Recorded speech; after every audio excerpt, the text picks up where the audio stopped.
আসসালামু আলাইকুম এভরিওয়ান। 16 বছর পর গল্পের শেষ পর্ব। আর হ্যাঁ, আমি এখনো পুরোপুরি সুস্থ না, এজন্য ভয়েস কোয়ালিটিটা একটু খারাপ হতে পারে। তো চলো বেশি কথা না বলে গল্প শুরু করা যাক। রাতুল কেবিনের বাহিরে পায়চারি করছে। এমন সময় ইসি চলে আসে। ও দেখে রাতুল পায়চারি করছে। ইসির দিকে চোখ পড়তেই রাতুল এগিয়ে আসে। রাতুল বলল, ম্যাম আপনি কখন এলেন? ইসি বলল, এই মাত্র। আদি কেমন আছে? রাতুল বলল, স্যার ঠিক আছে। ইসি আর কোনো কথা না বলে কেবিনের ভেতরে চলে যায়। গিয়ে দেখে ডক্টর আদিকে চেক করছে। ইসিকে ভেতরে ঢুকতে দেখে ডক্টর বললেন, আরে ম্যাম আসুন। ইসি বলল, আদি কেমন আছে এখন ডক্টর? ডক্টর বলল, আগের থেকে ভালো, ঘুমের ইনজেকশন পুশ করা আছে, তাই ঘুমিয়ে আছে। আশা করি আজ রাতের মধ্যেই স্যার অনেকটা সেরে উঠবেন। ইসি বলল, থ্যাংক ইউ ডক্টর। ডক্টর বলল, that's my duty ma'am. EC মুচকি হাসি দিয়ে বেডের দিকে চলে যায়। ডক্টর বলল, ম্যাম আমি এখন আসি। ইসি বলল, ওকে। ডক্টর বলল, আপনি আছেন এখন এখানে? ইসি বলল, হুম। ডক্টর বলল, ঠিক আছে, তবে খেয়াল রাখবেন স্যার যেন জেগে না যায়। নিজে নিজে জেগে উঠবেন উনি, আর না হয় কিন্তু হিতের বিপরীত হয়ে যেতে পারে। ইসি বলল, চিন্তা করবেন না ডক্টর, আমার দ্বারা আর কোনো ভুল হবে না। ডক্টর বলল, ওকে ম্যাম। বলে ডক্টর বেরিয়ে যান। ইসি আদিবের কাছে গিয়ে টুলে বসে পড়ে, মাথায় হাত বুলাচ্ছে আর এক দৃষ্টিতে তাকিয়ে আছে আদির দিকে। আই এম সরি আদি, আমার একটা ভুলের জন্য আজ তোর এই অবস্থা।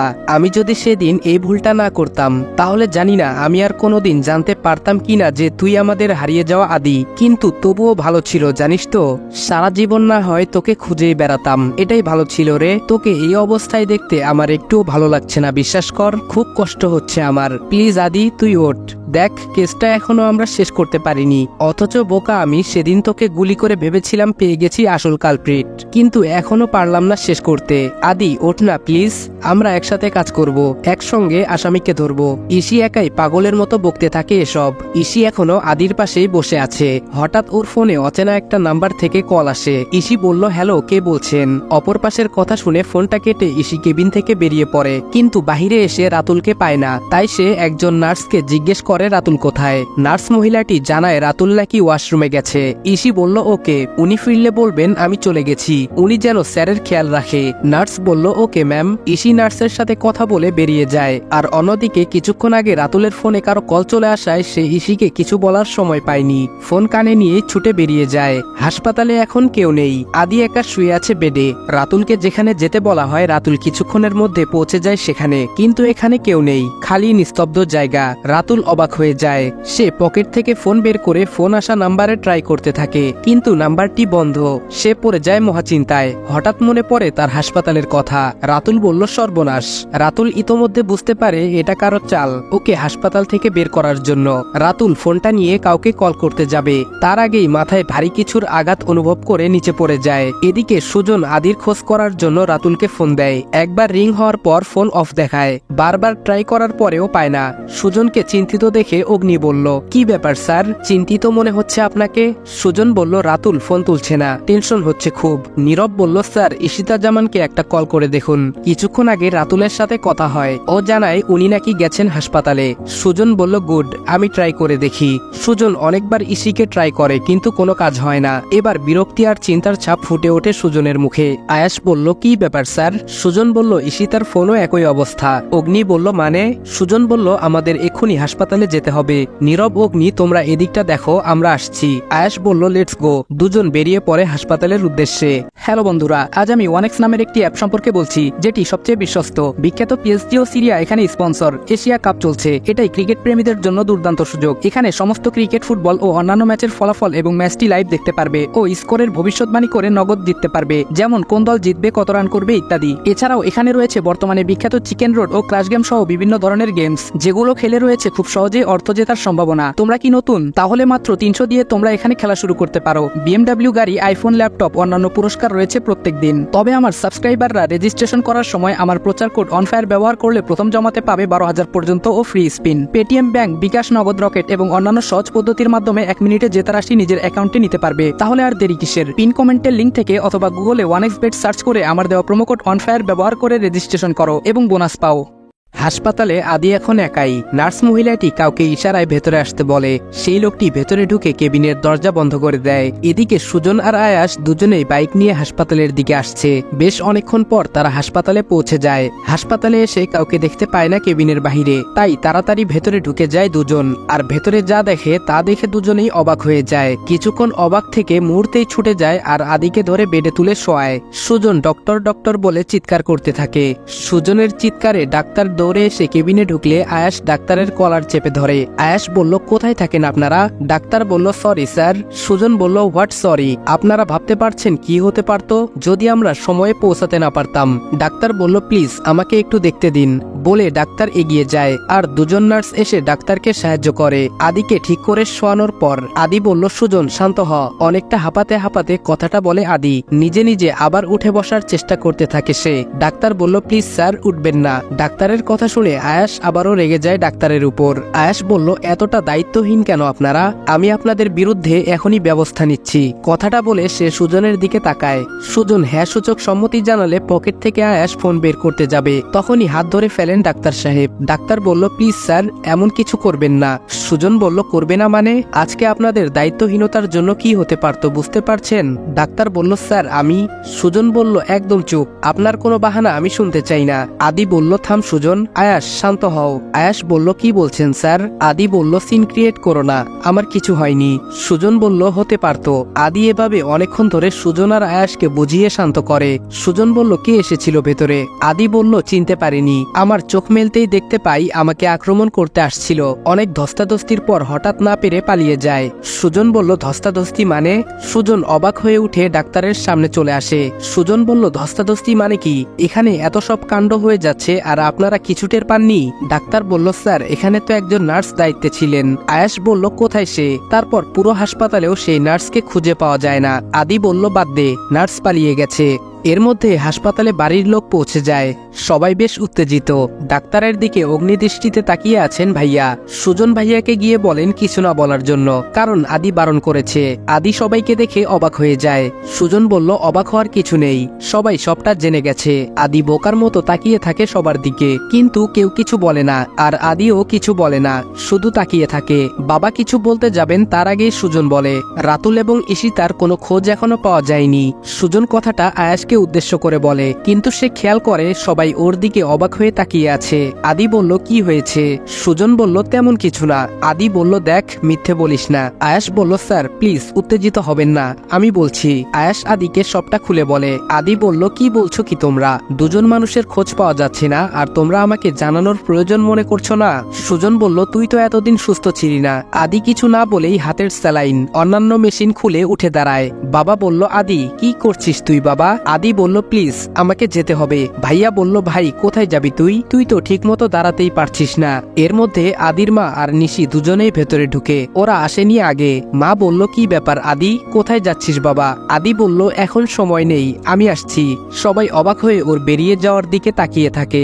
সুজন আর আয়াস দুজনেই পেছনে দৌড়ে বেরিয়ে যায়। সুজন বলল, আদি কোথায় যাবি তুই? আদি বলল, ওদের খুঁজতে যাব। আয়াস বলল, কোথায় খুঁজবো স্যার? আদি বলল, ওদের ফোন ট্র্যাক করতে থাকো। সুজন বলল, আমি কন্ট্রোল রুমে ফোন করছি বলে ওরা গাড়ি নিয়ে বেরিয়ে যায়। বিভিন্ন জায়গায় খুঁজতে থাকে কিন্তু কোনো খোঁজ পায় না। এদিকে চৌধুরী সাহেব প্রস্তুতি নিয়ে নিয়েছেন দেশের বাহিরে যাওয়ার। চৌধুরী বলল, রাফসান এখন তো চলো, না হলে আর রক্ষে থাকবে না। রাফসান বলল, আমি যাব না, ওই আদিবাল ইহসানকে শেষ না করা পর্যন্ত আমি কোথাও যাচ্ছি না। ওদের কথার মাঝখানে একটা লোক ভেতরে ঢুকে আসে। সে বলল, স্যার সর্বনাশ। চৌধুরী বলল, কি? সে বলল, স্যার আদি সুস্থ হয়ে গেছে। হাঁপাতে হাঁপাতে সে কথাটি বলে। রাফসান লোকটির কথা শুনে গিয়ে ওর কলার চেপে ধরে। রাফসান বলল, হতে পারে না, আদি কিছুতেই ঠিক হতে পারে না। চৌধুরী বলল, রাফসান এখনই আমাদের বের হতে হবে, ফার্স্ট। সে বলে, স্যার এয়ারপোর্টে ওরা ঘেরাও করে রেখেছে। চৌধুরী বলল, হোয়াট? রাফসান বলল, ডোন্ট ওয়ারি ড্যাড। চৌধুরী বলল, বলছো কি তুমি? রাফসান বলল, আমাদেরকে দেশের বাইরে যেতে দিতে বাধ্য হবে ওরা। চৌধুরী বলল, মানে? রাফসান বলল, ওয়েট অ্যান্ড ওয়াচ। রাফসানের কথার মাথামুন্ডু কিছুই বুঝতে পারেনি চৌধুরী সাহেব। তিনি অবাক হয়ে শুধু তাকিয়ে থাকেন। রাফসান বলল, ড্যাড লেটস গো। চৌধুরী বলল, এয়ারপোর্ট এখন সুরক্ষিত না, কি করে যাব আমরা? রাফসান বলল, চলো তো বলে ওরা গাড়ি নিয়ে বেরিয়ে পড়ে এয়ারপোর্টের উদ্দেশ্যে। এদিকে এদিকে আদিরা তিনজন মাঝপথে ওদের গাড়ি থামিয়ে দেয়, যদিও গাড়িটি থামানো হয় আদির ইশারায়। সুজন বলল কি ব্যাপার, এখানে গাড়ি থামালি কেন? আদি বলল তোরা এয়ারপোর্টে চলে যা। সুজন বলল মানে? আদি বলল এত কথা বলিস না, তোরা ট্যাক্সি নিয়ে এয়ারপোর্টে চলে যা। এই বলে ওদের গাড়ি থেকে নামিয়ে নিজের ড্রাইভিং সিটে বসে পড়ে। ওরা দুজন হাবলার মতো দাঁড়িয়ে থাকে রাস্তার মাঝখানে। চোখের পলকে আদির গাড়িটি উদাও হয়ে যায়। সুজন একটা ট্যাক্সি দাঁড় করিয়ে উঠে পড়ে এয়ারপোর্টের উদ্দেশ্যে। সুজন পৌঁছে দেখে আগে থেকে অগ্নি, নীরব এবং পুলিশের বেশ কিছু অফিসার সহ আরো অনেক সদস্য রয়েছে। সুজন বলল কি অবস্থা? নীরব বলল স্যার সবকিছু এখনো কন্ট্রোলে আছে আমাদের। সুজন বলল ওরা এখনো আসেনি? অগ্নি বলল নো স্যার। সুজন বলল ওকে। ওদের কথার মাঝখানে কেউ ওদের ডাকে আর সবাই দৌড়ে কন্ট্রোল রুমের দিকে চলে যায়। আয়াস বলল আসছে স্যার। সুজন বলল ওদের এখানেই আটক করতে হবে, কোনো ভুল যেন না হয়। ওদের কিন্তু নিজেদের ফ্লাইট আছে, যে কোনো সময় আমাদের ফাঁকি দিতে পারে। কিছুক্ষণের মধ্যে চৌধুরীরা এয়ারপোর্টে পৌঁছে যায় আর তখনই ঘিরে ধরে চারদিক থেকে পুলিশ এবং আর্মিরা। সুজন বলল your game is over sir. Chowdhury বলল হু আর ইউ? সুজন বলল সেটা পরেই টের পাবেন। রাফসান বলল ওয়েট অফিসার। রাফসানের কথা শুনে চমকে যায় সবাই। রাফসান বলল প্লিজ একটু অপেক্ষা করেন। কথাটা বলে পকেট থেকে কিছু একটা বের করে দেখায়, যা দেখে সবাই আটকে ওঠে। নীরব বলল স্যার এখন কি করব আমরা?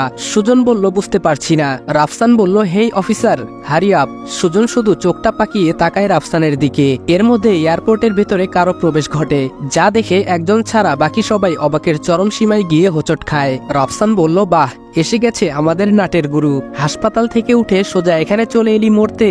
আদি রাফসানের কথাগুলো চুপচাপ শুনেই যাচ্ছে, কোনো কথা বলছে না। রাফসান গিয়ে আদির সামনে দাঁড়ায়। রাফসান বলল মিস্টার আদিব কেমন আছেন? আদি বলল আলহামদুলিল্লাহ, আপনি? রাফসান বলল খুব ভালো, তবে এখন আরো ভালো থাকবো। ওদের দুজনের এইরকম ব্যবহারে উপস্থিত সবাই ভেবাচেকা খেয়ে যায়। আদি বলল কোনো না কোনো একটা দিক থেকে আপনি আমার বেয়াই হন। রাফসান বলল তা তো বটেই। সুজন বলল আদি ব্যাপার কি? আদি এবার অট্টহাসিতে ভেঙে পড়ে, তার সাথে রাফসান নিজেও। দুজনের হাসি দেখে এখানে সবাই হতবাক। চৌধুরী বলল রাফসান কি হলো তোমার? আদি বলল আহ আঙ্কেল। কাকে রাফসান বলছেন বলুন তো? চৌধুরী বলল মানে? সুজন বলল এই আদি কি বলছিস এসব? আদি বলল ইয়েস ব্রো। নীরব বলল স্যার ঠিক আছেন আপনি? আদি বলল আমি একদম ঠিক আছি। সুজন বলল তুই জানিস কার কাঁধে হাত রেখে দাঁড়িয়ে আছিস? রাফসান চৌধুরী, রৌফ চৌধুরীর ছেলে। আর রৌফ চৌধুরীকে তা তো তোর জানাই আছে। আদি বলল আমি জানি সবটাই, কিন্তু তোরা জানিস না। সুজন বলল মানে? আদি রাফসানের দিকে ইশারা করে বলল আমি বলবো নাকি তুমি বলবে? সুজন বলল ও বলবে মানে? তুই কি বলছিস আদি? রাফসান বলল আমি বলছি, আপনারা আমাকে যা ভাবছেন আমি সে নই, তবে যাকে ভাবতেও পারছেন না আমি সে। আয়াস বলল ওয়েট ওয়েট, আরে ভাই তুমিও তো কনফিউজড করে দিচ্ছ আমাদের। রাফসান বলল আসলে আমার নাম আমান। নাম শুনে এখানে উপস্থিত সবাই আকাশ থেকে পড়ে। চৌধুরী বলল কি বলছো এসব তুমি রাফসান? মাথা খারাপ হয়ে গেছে তোমার? আদি বলল না, ও একদম ঠিক আছে, ওর নাম আমান। সুজন বলল আমি কিছু বুঝতে পারছি না আদি, কি সব যাতা বলছিস? সুজনের কথার মাঝখানে চৌধুরী সাহেব এসে আমানের কলার চেপে ধরে। সবাই মিলে ছাড়িয়ে দূরে নিয়ে যান দুজনকে। সুজন বলল আদি প্লিজ আমাদের বিষয়টা খুলে বল, তোর পায়ে পড়ি। এমন সময় বাড়ির সবাই এখানে এসে উপস্থিত হয়ে যায়। ভাবি বলল ভাইয়া তুই এখানে? ভাইয়া বলল এ কি আমান, তুমি কবে ফিরলে আর এখানেই বা কি করছো? ভাবির রিয়াকশন আর ভাইয়ার কথা শুনে সবাই আরেক দফা শক খায়। নীরব বলল এখানে কি হচ্ছে? আমি কিছু বুঝতে পারছি না স্যার। আদি বলল ওর নাম আমানুল্লাহ, আমাদের ডিপার্টমেন্টেরই একজন। ওর পোস্টিং ছিল খাগড়াছড়িতে, কিন্তু এত বছর ও বিদেশের শান্তিরক্ষা বাহিনীতে ছিল। আচ্ছা সুজন তোর মনে আছে আমি বেশ কিছুদিনের জন্য বিদেশে গিয়েছিলাম একটা কাজের জন্য? সুজন বলল আদি বলল আমানের সাথে আমার তখনই দেখা হয় আর পরিচয় হয়। ভাবি বলল ভাইয়ার সাথে তোমার পরিচয় আগে থেকেই ছিল? আদি বলল ভাবি বলল কই ভাইয়া তো আমায় কিছুই বলেনি। আদি বলল আমি বারণ করে রেখেছিলাম। সুজন বলল আদি আমার কিন্তু কিছুই মাথায় ঢুকছে না। অগ্নি বলল স্যার দুটো মানুষ একরকম কি করে হতে পারে? আদি বলল আমারও আশ্চর্য লেগেছিল প্রথম প্রথম, কিন্তু আমার মনে পড়ে কোথায় একটা পড়েছিলাম যে পৃথিবীতে নাকি একই রকম দেখতে তিনজন মানুষ হয়, আর আমি নিজের চোখে দুজনকে দেখেছি। সুজন বলল কিভাবে কি করলি? আদি বলল বলছি, রাতুল যখন আমায় চৌধুরী পরিবারের পুরো ডিটেলস দিয়েছিল তখন ওই রাফসান চৌধুরীকে দেখে আমার কেমন যেন চেনা চেনা লাগে। ভাইয়া বলল তারপর? আদি বলল তারপর আমার মনে পড়ে আমানের কথা। আমি আমি সঙ্গে সঙ্গে ফাইল ঘেটে আমানের পরিচয় এবং বায়োডাটা দেখে ওর সাথে যোগাযোগ করি। আসল রাফসানকে কোমায় রেখেই আমি আমানকে দিয়ে রাফসানের নাটক শুরু করাই। আমাদের কাজটা অনেক আগেই শেষ হয়ে যেত, কিন্তু আমার দুর্ভাগ্য তার আগেই গুলি লেগে যায়। কিন্তু হ্যাঁ, আমি হাসপাতালে থাকার পরও রাজন আর আমান খুব দক্ষতার সাথে প্ল্যান অনুযায়ী কাজ করে যায়। সুজন বলল, প্ল্যান অনুযায়ী সব করে মানে? আয়াস বলল, স্যার আজ তাহলে আপনার উপর কে আক্রমণ করেছিল? আদি বলল, কেউ না, এটা পুরোটাই আমার একটা প্ল্যান ছিল। সুজন সহ বাকি সবাই একই প্রশ্ন করে বসে। আদি বলল, এটা সত্যি যে আমার গুলি লেগেছিল আর আমি অসুস্থ ছিলাম, তবে আমার জ্ঞান 18 ঘন্টার মধ্যেই ফিরে এসেছিল। ডক্টরকে আমি নিজেই বারণ করে রেখেছিলাম যেন কাউকে কিছু না বলে, এর জন্যই ডক্টর কিছু বলেনি। আদির কথা শুনে কার কি রকম রিয়াকশন আপনারা আশা করি বুঝে গেছেন। বাবা বলল, আচ্ছা আসল রাফসান কোথায়? আমান বলল, সে এখনো কোমায় রয়েছে। চৌধুরী বলল, এত বড় ধোঁকা! চৌধুরী বুঝতেও পারেনি এভাবেই নিমিষে তার সবকিছু শেষ হয়ে যাবে, তাও সেটা তার অজান্তে। আদি বলল, 22 বছর ধরে দেশের মানুষকে, নিজের পরিবারকে, নিজের আপনজনকে আপনি এর থেকেও জঘন্যভাবে ধোঁকা দিয়ে আসছেন মিস্টার চৌধুরী। আদির কথায় সবাই সম্মতি জানায়, আর তখনই প্রবেশ করে রোহান এবং ওর মা মিসেস রাবেয়া চৌধুরী। উনাদের সবটা খুলে বলার পর নিজেরাও মুখ ফিরিয়ে নেন মিস্টার চৌধুরীর দিক থেকে। অসহায় রউফ চৌধুরী বুঝে যান উনার পাপের ফল এবার ভোগ করার সময় এসে গেছে, তাই বাধ্য ছেলের মতো সব স্বীকার করে নেয়। ঘটনা শেষে পুলিশ কনস্টেবল এসে হাতকড়া পরিয়ে নিয়ে যায় আসামিকে। সবাই স্বস্তির নিঃশ্বাস ফেলে। সুজন বলল, এই 1 মিনিট, রাতুল আর ঈশিতা ওরা কোথায়? ভাইয়া বলল, ঠিকই তো। আদি, তুই তো সব করলি, কিন্তু ওদের কি হলো? আদি বলল, ডোন্ট ওয়ারি, ওরা সেফ আছে। অগ্নি বলল, কিন্তু ভিডিও? আমান বলল, ওইটা এডিট করা। সুজন বলল, কোথায় ওরা? আদি বলল, আসলে ওদের দুজনকে ক্লোরোফর্ম দিয়ে অজ্ঞান করা হয়েছে, তবে ডোজ মারাত্মক বেশি হয়ে গেছে, তাই এখনো জ্ঞান ফিরেনি। বাবা বলল, কি বলছিস? বেশি হয়ে গেছে মানে? ওরা ঠিক আছে তো? আদি বলল, সবাই ঠিক আছে। ভাইয়া বলল, কোথায় ওরা? আদি বলল, দেখা হবে, এখন সবাই এখান থেকে চলো। তারপর সবাই এয়ারপোর্ট থেকে বাড়িতে চলে আসে। এসে দেখে ইসি এবং রাতুল দুজনেই বাড়িতে ড্রয়িং রুমে বসে আছে। ওদের দেখে সবাই অবাক হয়ে এসে ওদের খোঁজ খবর নিতে থাকে। সবাই ওদের নিয়ে ব্যস্ত হয়ে যায়। এই ফাঁকে আদি নিজের রুমের দিকে চলে যায়। কিছুক্ষণ পর আদি তার ব্যাগপত্র নিয়ে বেরিয়ে আসে, যা দেখে সবাই বাকরুদ্ধ হয়ে পড়ে। ইসির বাবা বলল, এ কি আদি, এসব কি? আদি বলল, আমি চলে যাচ্ছি। আদির মা এসে ছেলেকে জড়িয়ে ধরে বলল, বাবা কি বলছিস তুই এসব? আদি নিজেকে ছাড়িয়ে নিয়ে বলল, দেখুন আমি এখানে থাকতে আসিনি, একটা কাজে এসেছিলাম, আমার কাজ শেষ। বাবা বলল, মানে? আদি কি বলছিস এসব? আদি বলল, আমি কিন্তু নিজের পরিবারের কাছে ফিরে আসিনি। আরো বলল, তোর মাথা খারাপ হয়ে গেছে ভাইয়া, তুই জানিস তুই চলে যাওয়ার পর এ বাড়ির মানুষগুলো কতটা কষ্ট পেয়েছে? ভাইয়া 3 দিন কিচ্ছু খায়নি, নিজের ভুল বুঝতে পেরে কতটা কষ্ট পেয়েছে। ভাইয়াকে অনেক কষ্টে ডিপ্রেশন থেকে ফিরিয়ে আনতে হয়েছে। বাবা মায়ের কথা না হয় বাদই দিলাম, তুই জানিস ইশিয়াপুর কি অবস্থা হয়েছিল? বিদেশ থেকে ফিরে এসেছিল একেবারের জন্য, তাও এসেছিল তোর জন্য, কিন্তু যখন এসে তোকে খুঁজে পায় না তখন দায়ী করতে থাকে নিজেকে। আপুর কথা একটাই ছিল, যদি আপু বিদেশ না যেত তাহলে হয়তো তুই বাড়ি থেকে বেরিয়ে যাইতি না। আর এইসব কিছুর জন্য নিজেকে এবং আমাদের 2 পরিবারকে দায়ী করতে থাকে। তুই জানিস আপু কোথায় থেকে বড় হয়েছে? আদি বলল, কোথায় থেকে বড় হয়েছে মানে? আরও বলল, তুই পরিবার ছাড়া ছিলি বলে আপু নিজেও পরিবার ছেড়ে দিয়েছে, খুব সাধারণ একটা হোস্টেলে থেকেছে, সেখানেই থাকা খাওয়া পড়াশোনা করেছে। আদি বলল, কি সব বলছিস? আরও বলল, তুই ভেবেছিস তুই চলে যাওয়ার পর কেউ তোর খোঁজ করেনি, কিন্তু না, বাবা সারা শহর তোকে খুঁজেছে, পাইনি, পাবে কি করে? তুই চলে গেলি চট্টগ্রামে, তোর পরিচয় পাওয়ার আগের দিন পর্যন্ত আপু তোকে খুঁজেছে, আর তোর পরিচয় পাওয়ার পর তো পাগল প্রায় হয়ে গেছিল, আর তুই কত সুন্দর চলে যাচ্ছিস। বাহ, একটা কথা কি জানিস তো ভাইয়া, ইসি আপু ঠিকই বলেছে, যদি গুলি না লাগতো তাহলে হয়তো এত কাছে পেয়েও তোকে সারা জীবন খুঁজে যেতেই হতো, শুধু তোর ইগোর জন্য। মা নিজের এত শখের চাকরি ছেড়ে দিয়েছে তোকে হারিয়ে। এতক্ষণ ধরে আদির বোন আদিকে এই কথাগুলো বলল, কেউ কিছু বলে না। ইসি বলল, প্লিজ অনেক হয়ে গেছে, আর একটা কথাও এখানে বলার আমি প্রয়োজন মনে করছি না। আরও বলল, আপু কিছু বলতে যাবে তার আগেই থামিয়ে দেয় ইসি। ইসি বলল, বললাম তো আর কোনো কথা হবে না। আদি বলল, আমারও তো কিছু বলার আছে, এভাবে অর্ডার দিলে আমি বলবো কি করে? ইসি বলল, কি বলবি তুই, কি বলার আছে? আদি বলল, অনেক কিছু। ইসি বলল, কিছু না, বেরিয়ে যা, তোর যেখানে যাওয়ার এক্ষুনি বেরিয়ে যা, আমি নেক্সট টাইম তোকে এই বাড়িতে দেখতে চাই না। আদি বলল, আরে কথা তো শোন। কারো কথায় কান্না দিয়ে ইসি নিজের রুমে চলে যায়। এদিকে আদি নিজের বাবা মা ভাই বোন সবার কাছে ক্ষমা চায়, আর নিজেই আদির মাকে জড়িয়ে ধরেছে।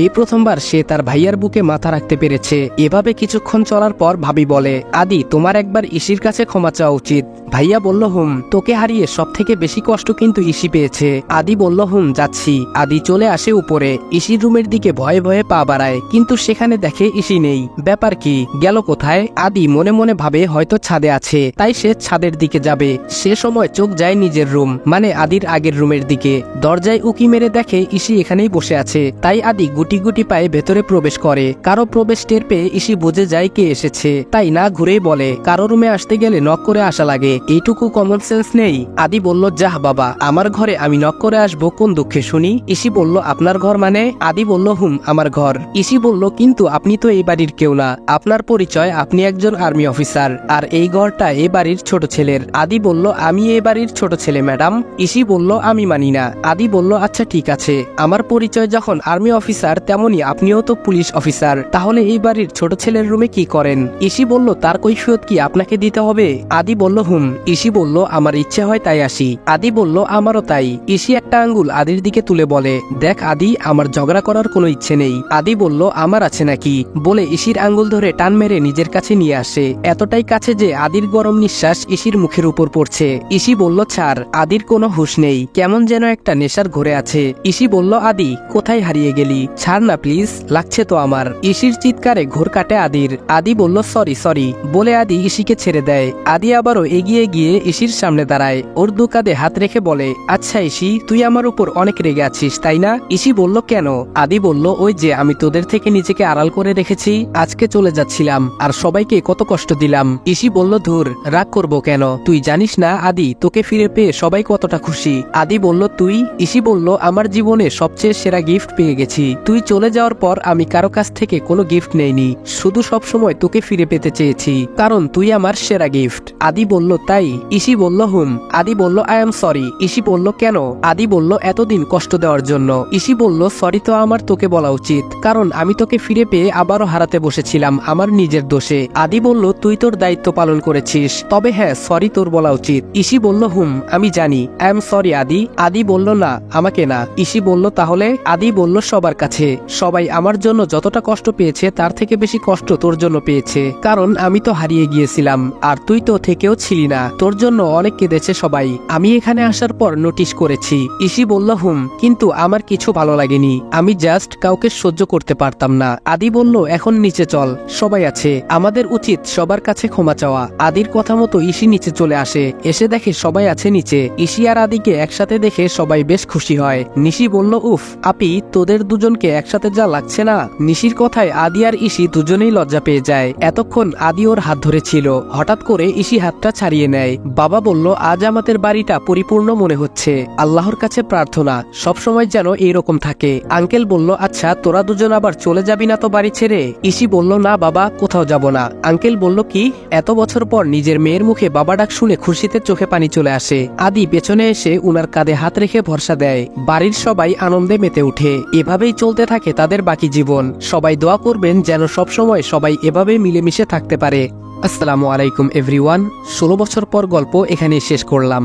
আর আজকের ভিডিওর ভয়েসটা খারাপ হওয়ার জন্য আমি আন্তরিকভাবে দুঃখিত, কারণ আমি এখনো পরিপূর্ণ সুস্থ না। তবুও কেন জানি তোমাদের এত এত রিকোয়েস্ট আমি ফেলতে পারিনি, এজন্যই অসুস্থ অবস্থায় থেকেও তোমাদের জন্য ভিডিও বানাতে বাধ্য হলাম। আশা করি তোমরা আমার প্রত্যেকটা ভিডিওতে তোমাদের ভালোবাসা দিবা। তো দেখা হবে নেক্সট কোনো গল্পে, ততক্ষণ ভালো থাকবা, সুস্থ থাকবা এবং আমার জন্য বেশি বেশি করে দোয়া করবা যেন অতি দ্রুত পরিপূর্ণ সুস্থ হয়ে তোমাদের মাঝে নতুন আরেকটা গল্প নিয়ে আসতে পারি। আল্লাহ হাফেজ।